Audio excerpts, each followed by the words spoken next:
আজ কোনো makeup tutorial video না, আজ তোমাদের সঙ্গে শেয়ার করব ডেইলি লাইফস্টাইলের একটা রুটিন। চলো। হাই, আমি সুপ্রিয়া। তোমরা সবাই কেমন আছো? আমরা বেশ ভালো আছি। আমার ভীষণ নার্ভাস লাগছে এই ভিডিওটা নিয়ে।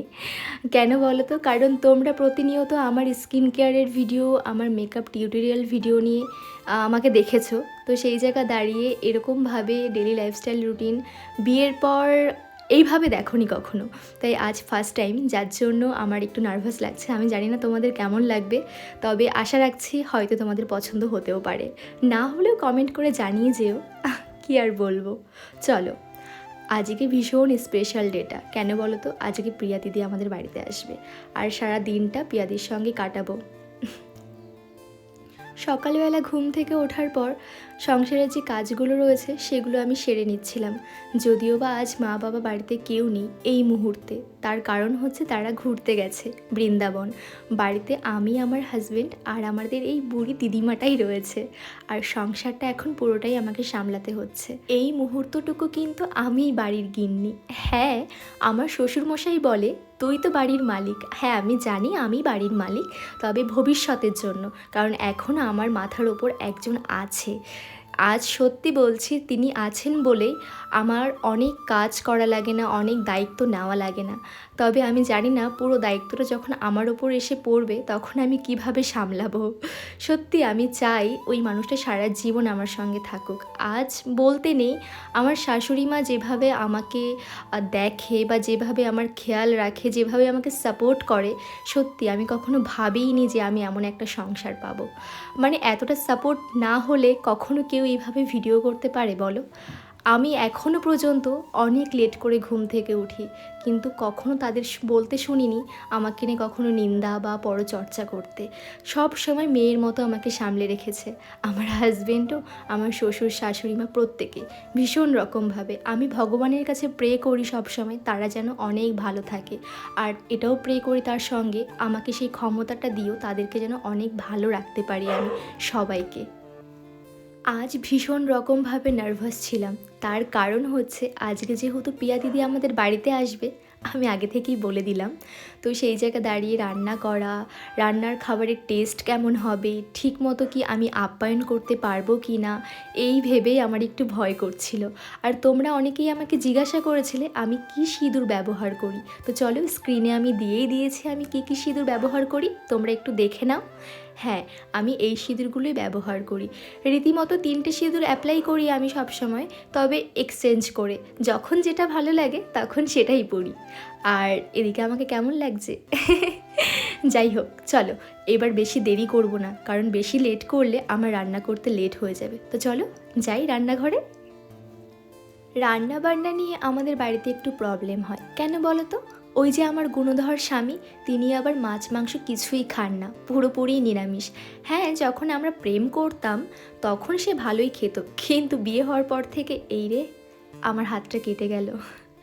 কি আর করব, একটু নজর হাঁটি তো দুর্ঘটনা ঘাটি, কিছুই করার নেই, এটা ছিল। যাই হোক, ওই যে যেটা বলছিলাম, যে তিনি খান না, তার কথা হচ্ছে এটাই যে একটা প্রাণীকে হত্যা করে কখনোই আমি শান্তিতে সেই খাবারটা খাবো, এটা আমার শোভা পায় না। আমি জানি না তার মেন্টালিটি কিভাবে পরিবর্তন হলো, কিন্তু ওই যে যখন রিলেশনশিপে ছিলাম তখন খেত, কিন্তু বিয়ের পরে সে একদমই খান না। আমাকেও অনেকবার বলেছে যে তুমি খেও না, খেও না, বাট সত্যি বলতে আমার না নিরামিষ ভালোই লাগে না। আর এইদিকে নিজেরটা সে নিজেই রান্না করে নিচ্ছিল, তার কারণ ওই যে আমার হাতটা কেটে গেছে, যার জন্য আমার কষ্ট হয়ে যাবে রান্না করতে। কারণ কি, এখনও তো আমাকে মাছ রান্না করতে হবে, মাংস রান্না করতে হবে, অনেকটাই খাটনি বাকি, তার জন্য সে আমাকে একটু হেল্প করে দিচ্ছিল। আর এখন জানো তো আমি একটা জিনিস ফলো করি, সেটা হচ্ছে, কেনই করব না, কারণ আমার শরীরে রক্তের পরিমাণটা অনেকটা কমে গেছে, যার জন্য সকালবেলা ঘুম থেকে উঠে গরম জলের সঙ্গে এইভাবে কুলেখাড়ার পাতাগুলো সেদ্ধ করে আমি এই জলটা খাই। এটা খেলে শরীরের জন্য যেমন ভালো, রক্তের জন্যও ভালো। আমিও তোমাদেরকে একটা অ্যাডভাইস দেবো, তোমাদের রক্তের পরিমাণটা কম থাকলে তোমরাও এটা খেতে পারো। আর এদিকে বর যেহেতু রান্না করছে নিজেরটা নিজেই, সেই আনন্দে আমি আত্মহারা। আর সকালবেলা ঘুম থেকে ওঠার পর চা না ছাড়া যেন আমার সব কিছু শূন্য শূন্য লাগে। আমার মতো তোমাদের এরকম হয় নাকি? বলতে বলতে পিয়াদি চলে এলো, দেখো। আমার কিন্তু আজ ভীষণ মজা, কারণ সখী এসেছে, গল্প করব, গান করব, নাচ করব, মানে আনন্দে আমার আত্মহারা যেন। সকালবেলা থেকে ঘুম থেকে ওঠার পরে যে কাজগুলো করছিলাম, একজন আসবে সেটার একটা উৎসাহ রয়েছে আমার মধ্যে। এই নিয়ে সকাল থেকে আমার মেজাজটা বেজায় ভীষণ খুশি। আর এদিকে পিয়াদি আমার জন্য অনেক খাবার নিয়ে এসছে, জানে আমি কী কী খেতে ভালোবাসি, পাগলি সব বোঝে। মোটামুটি যতবার আমার সঙ্গে দেখা হয়, আমার যেগুলো পছন্দের জিনিস সবসময় দেখেছি তাকে মেনটেন করতে, আমিও সেগুলোই করি তার সঙ্গে। আসলে কি জানো তো, ছোটোবেলায় যখন বান্ধবী ছিল, আমারও বেস্ট ফ্রেন্ড ছিল, কিন্তু একটা সময় পরে আমি প্রত্যেকটা মানুষকে দেখেছি পরিবর্তন হতে। ছোটোবেলা থেকে আমার একটা শখ ছিল যে আমার এমন একটা বন্ধু থাকুক, মানে সরি বান্ধবী থাকুক, ছোট্টবেলা থেকে বড় হয়ে আমি বলতে পারবো তার সঙ্গে আমার 20 বছরের সম্পর্ক, আমার বা অনেক দীর্ঘদিনের ছোট্টবেলা থেকে স্কুল লাইফ থেকে একটা ফ্রেন্ডশিপ থাকুক, এরকম টাইপস একটা বান্ধবী চেয়েছিলাম। কিন্তু ওই কথাই বলে না, আমি চাইলে কি সব পাবো? পাবো না তো, না। তো আমিও পাইনি, আমিও অনেক বন্ধুর দিক থেকে আঘাত পেয়েছি, প্রতিবার পেয়েছি। তারপর না কেমন যেন বিশ্বাসটা আমার উঠেই গেছে। তারপর বিয়ের পর থেকে আমার এই দিদির সঙ্গে ভীষণ রকমভাবে একটা বন্ডিং ম্যাচ খায়। তার সঙ্গে এইভাবে কখনো বন্ধুত্ব হবে আমার, আমি কখনো পরিকল্পনা করিনি। কারণ কি, তার সঙ্গে যেভাবে আমার ফ্রেন্ডশিপটা হয় না, টোটালি একটা এরকম ব্যাপার ছিল। আমি বলি, প্রিয়াদির সঙ্গে একটা মিসআন্ডারস্ট্যান্ডিং ছিল, মানে সেটা প্রিয়াদির দিক থেকে ছিল, আমার দিক থেকে না, আমি জানতামও না। ওই হয় না, ইউটিউব প্রফেশনে আসার পর একটা ব্যক্তিগত কারণে উনি আমাকে একটা বিষয় লোকের মুখ থেকে শোনার পর অতটা পছন্দ করতো না। তো একটা মিথ্যে কথা ছিল সেই জায়গাটায়। তো তারপর কি হলো, একদিন হট করে পিয়াদি আমাকে ফোন করে অন্য একটা বিষয়ের জন্য। তো কথা বলতে মানে এরকম বন্ডিং তৈরি হয়েছে, মানে তার কথার সঙ্গে আমার কথা অনেক মিল আছে, আমারও তাকে ভীষণ ভালো লেগেছে পার্সোনালি, তারও আমাকে ভীষণ ভালো লেগেছে। ইভেন যে মিসআন্ডারস্ট্যান্ডিংটা ছিল আমাদের মধ্যে, সেটাও কেটে গেছে। তারপর থেকে পিয়াদির সঙ্গে সম্পর্ক আমার এই বিগত 2 বছর কমপ্লিট হলো। আর সত্যি ভীষণ ভালো একটা মানুষ। আমি মনে করি প্রত্যেকটা মানুষের জীবনে অনেক মানুষ থাকার প্রয়োজন নেই, জাস্ট কিছু মানুষ, একটা মানুষ থাকুক, কিন্তু সেটা নিষ্পাপ, একদম প্রকৃতিভাবে জেনুইন থাকুক। অন্তত তোমার কোনো খারাপ দিক দেখলে সে তোমাকে সামনাসামনি বলবে না ঠিক আছে চলো, সাপোর্ট করবে, এরকম না। আমার এরকম একটা বন্ধু সবসময় প্রয়োজন ছিল। আমি ভুল করলে আমাকে একটা চড় মারুক, মেরে আমাকে বলুক তুমি এটা অন্যায় করেছো, যাতে নেক্সট টাইম আমি সেটা শোধরাতে পারি আর ওই ভুলটা যেন আমার দ্বারা না হয়। আমি ঠিক এমন একটা মানুষ চেয়েছিলাম, ঠিক আমি তেমন একটা মানুষ পেয়েছি।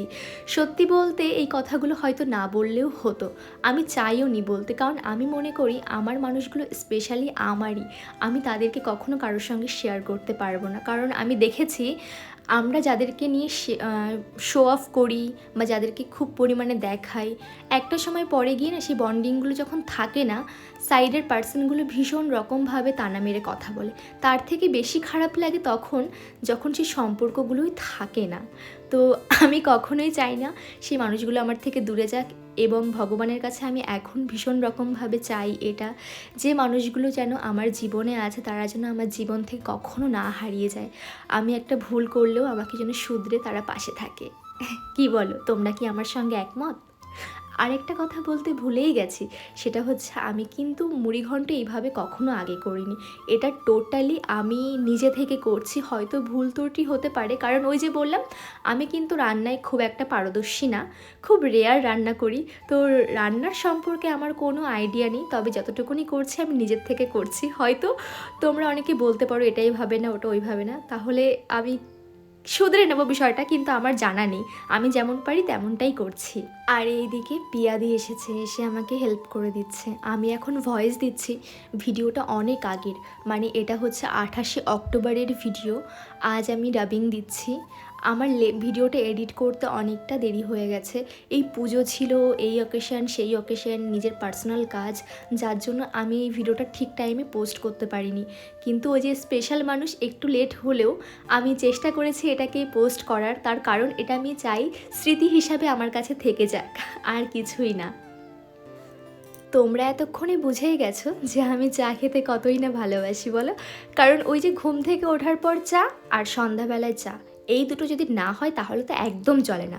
আর এর মধ্যে যদি কেউ ঘন্টায় ঘন্টায় এসেও আমাকে চা দিয়ে যায় তাতেও চলবে। বলতে বলতে আমার এদিকে ডাল রান্নাও হয়ে গেছে, এখন কিন্তু শুধু বাকি আছে মাংসটা রান্না করার। আর আমার মতো তোমরা চা খেতে কে কে ভালোবাসো একটু কমেন্ট করে জানাবে তো। আর এদিকে আমি রান্না করছিলাম, প্রিয়াদি মানে বারবার আমার কাছে এসে আমাকে জিজ্ঞাসা করছে, সুপ্রিয়া কিছু করে দিতে হবে, কিছু করে দিতে হবে। আমি বলছি না বাবা, তোমাকে কিচ্ছু করতে হবে না, তুমি জাস্ট ঘরে গিয়ে বসে থাকো। কিন্তু সে আমার কোনো কথাই শুনছে না। তারপর কি সন্ধ্যাবেলা আমরা একটু চাটা মজা করে খাচ্ছিলাম, কারণ কি ওই চা খাওয়ার সময় আমার কোনো ডিস্টার্বিং পছন্দ হয় না, ঠিক এইভাবে বসবো কিছুক্ষণ খাবো ফোন ঘাঁটবো। যাই হোক, চলো এদিকে রান্নাটাও আমি স্টার্ট করে দিয়েছি। এবার আমি কিছু কথা বলি। কথাটা হলো, আমার যেটা পার্সোনালি মনে হয় সেটা হচ্ছে যে, আমার ব্যক্তিগত দিক থেকে বলছি, আমাদের মেয়েদের ক্ষেত্রে প্রত্যেকটা মেয়েকে না স্বাবলম্বী হওয়া উচিত, নিজেদের পায়ে দাঁড়ানো উচিত। সব থেকে বড় বিষয়, যদি 2 টাকাও ইনকাম হয় সেটাও নিজের সামর্থ্যে করা উচিত। অন্যের ওপর নির্ভরশীল হওয়ার থেকে নিজের পায়ে দাঁড়ানোটা অত্যন্ত জরুরি। এটা সত্যি বাস্তব দিক থেকে যেমন পাওয়ারফুল, তেমন নিজের দিক থেকেও আলাদা একটা স্যাটিসফ্যাকশান। তুমি যখন নিজের পায়ে দাঁড়াবে না, নিজে 2 টাকা ইনকাম করবে, তখন তোমাকে কাউকে কৈফিয়ত দিতে হবে না যে তুমি ওই টাকাটা কী করবে।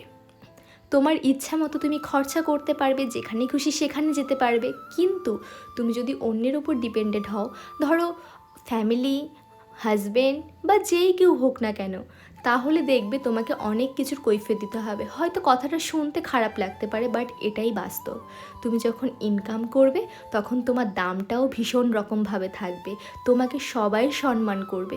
আচ্ছা একটা কথা বলো তো, এই যে আমাদের মা বাবা আমাদেরকে ছোটোবেলা থেকে এত কষ্ট করে মানুষ করেছে, না চাইতে তাদের সামর্থ্যের বাইরে গিয়ে তারা আমাদেরকে অনেক কিছু দিয়েছে, শুধুমাত্র আমরা খুশি হব এটা ভেবে। তাহলে কি আমাদের একটু কর্তব্যের মধ্যে পড়ে না যে বড় হওয়ার পর আমরাও কিছু করি, কাজবাজ করে আমাদের পছন্দ মতো, আমাদের স্বার্থের মতো কিংবা স্বার্থের বাইরে গিয়েও কোনো উপহার দিয়ে মা বাবাকে খুশি করি? তারা কি সেটা ডিজার্ভ করে না? ডেফিনেটলি করে। কিন্তু আমরা অনেকে করে উঠতে পারি, অনেকে পারি না। কিন্তু আমাদের উচিত এই চিন্তাভাবনা মাথায় নিয়ে সবসময় ঘোরার যে আমরা নিজেদের পায়ে দাঁড়াবো। যদি আমরা নিজেদের পায়ে দাঁড়াতে পারি, আমরা সব দিক থেকে স্ট্রং হতে পারবো, ফ্যামিলিকে দেখতে পারবো। যেহেতু আমরা যখন বড় হয়ে যাই তখন কিন্তু মা বাবা আমাদের কাছে সন্তান হয়ে থাকে। তো সন্তানদের ভালো রাখার কর্তব্য বা দায়িত্ব যেটাই বলো না কেন, সেগুলো কিন্তু আমাদের ওপর। কিন্তু আমরা এই কর্তব্য থেকে এড়িয়ে যাই প্রতিটা মানুষ প্রতিনিয়ত। কিন্তু যদি এড়িয়ে না গিয়ে এই জিনিসগুলো আমরা মেনটেন করে চলি, তাহলে আমাদের ভবিষ্যৎও কিন্তু অনেক উজ্জ্বল হবে। যাই হোক, অনেক জ্ঞানের কথা দিয়ে ফেললাম। বাটিটা দেখো, মানে আমি মানুষ না, আমার মনে হচ্ছে যে ওদের বাড়িতে আসলে এরকম করে, মনে হচ্ছে এরপরে ভয়ের চোটে আর আসা হবে না। কেন? যা খাচ্ছে মানে কয়েকদিন থাকলে এরকম হয়ে যাবো। অভিনয় করবো না, যেতে বলবা, ভালো না হলে ঠিক করবো। সে ভালো হয়েছে, তখন তো বললাম ভালো হয়েছে। আমার দেখে মনে হচ্ছে না কষ্ট করে খাচ্ছে। ভালো হয়েছে। তোমার খাওয়া দেখে তো অডিয়েন্স বলবে তোমাকে কথা শিখিয়ে দিয়েছি আমি। প্রিয়া দিদির কথা শুনেছো, এইটুকু নাকি খেতে পারবে না। এটা কোনো কথা? ভয়ের জন্য নাকি আমার বাড়িতে নাকি সে আসবে না। যাই হোক, তো কেমন রান্না করেছে, কি রান্না করেছে সেটা তো প্রিয়াদির মুখ থেকে শুনলে। আর অবশ্যই যদি আমার হাতে রান্না খেতে হয় তাহলে চলে এসো আমার বাড়িতে, সবাইকে ইনভাইট করা থাকলো, একদম নিজের মনে করে চলে আসবে। আর খাওয়া দাওয়ার পরে একটু কোল্ড ড্রিঙ্কস না হলে জাস্ট চলেই না। তারপরে একটু ইয়ার্কি আড্ডা বলতে বলতে অনেকটা রাত পেরিয়ে এসেছে, খাওয়া দাওয়া করেছে। দেন এখন করব একটু আমরা মেকআপ, কারণ আমরা দুজন যেখানে থাকি ভিডিও হবে না সেখানে, এটা কি কখনো হয়? তো এখানে একটু আমরা মেকআপ স্টার্ট করে নিচ্ছি, যেহেতু আমরা একটু পরে রিল করব। তো মেকআপ কমপ্লিট করার পর আমাদের কেমন লাগছে অবশ্যই কিন্তু জানাবে। হ্যাঁ, আমি নারী, আমি সব পারি। আমি যেমন হাতা খুনতেও নাড়তে জানি, তেমন আমি স্টাইল মারতেও জানি। যাই হোক, আজকে আমাদের দুজনকে কেমন লাগছে আর সারা দিনটা আমাদের সঙ্গে কাটিয়ে তোমাদের কেমন লাগলো অবশ্যই কমেন্ট করে জানাবে। আর শেষ পর্যন্ত কে কে ছিলে সেটাও কিন্তু জানাতে ভুলবে না। কেমন?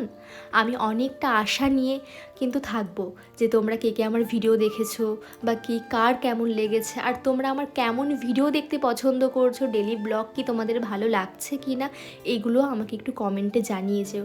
তাহলে আমি একটু ইন্সপায়ার হয়ে সেই ভিডিওগুলোই করবো যেগুলো তোমাদের ভালো লাগে। তো চলো টাটা, আজকের মতো এই পর্যন্ত।